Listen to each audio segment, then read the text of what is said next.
Včera jsem šel na hřiště a potkal jsem tam toho velkého bouchače Štěpána. Myslel jsem, že se mnou bude chtít prát, ale mu vytáhnul hračky, sedl si na písek a chtěl si se mnou hrát. Bylo mu 14 let, myslel jsem, že si mi dělá srandu, ale on si zapálil cigárko.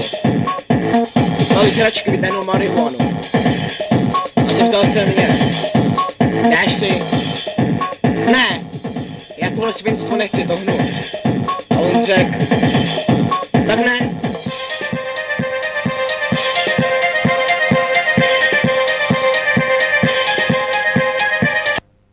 To, že Štěpán fetuje, já jsem netušil. To, že Štěpán fetuje, já jsem netušil.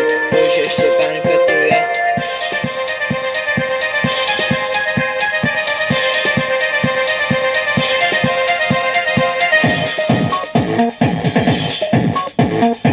Řekl jsem, že si nedám, že mám radši čípky, ale on řekl, že marihuana je správná. Vyndal si papírek, dal si do něj marihuanu. Když to zapálil, radši jsem šel pryč. Víte, nechci s tím mít žádný problémy, ale Štěpán se mnou rozběh a nabízel mi i jiné drogy. Heroin, hašiš, pervitin, LSD. Ne, řekl jsem mu, já to nechci, to svinstvo.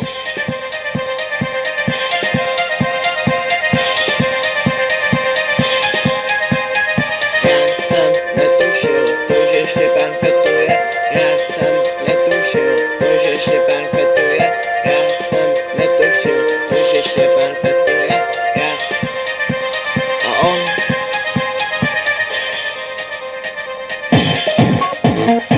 Štěpán je feťák, řekl jsem to policii. Ty mi na to nic neřekli, protože ho neznali.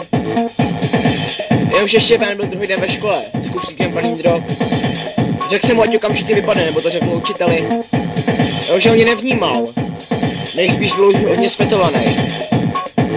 Jenomže moje kámoška, Aneška, vzala si hodně drogy. Vydal jsem jí to z ruky a v tom mě viděl pan učitel.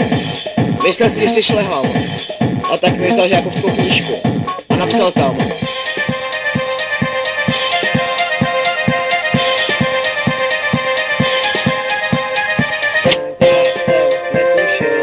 Štěpán fetuje, já jsem netušil, to, že Štěpán fetuje, já jsem netušil, to, že Štěpán fetuje.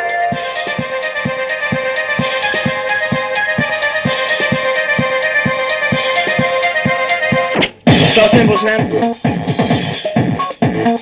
Pan učitel a školní ředitel pozvali mě se Štěpánem do počítačové učebny.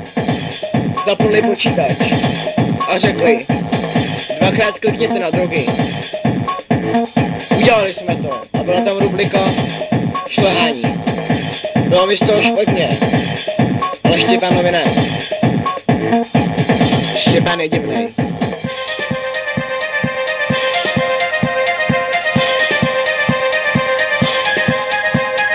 Já jsem netušil, to, že Štěpán fetuje.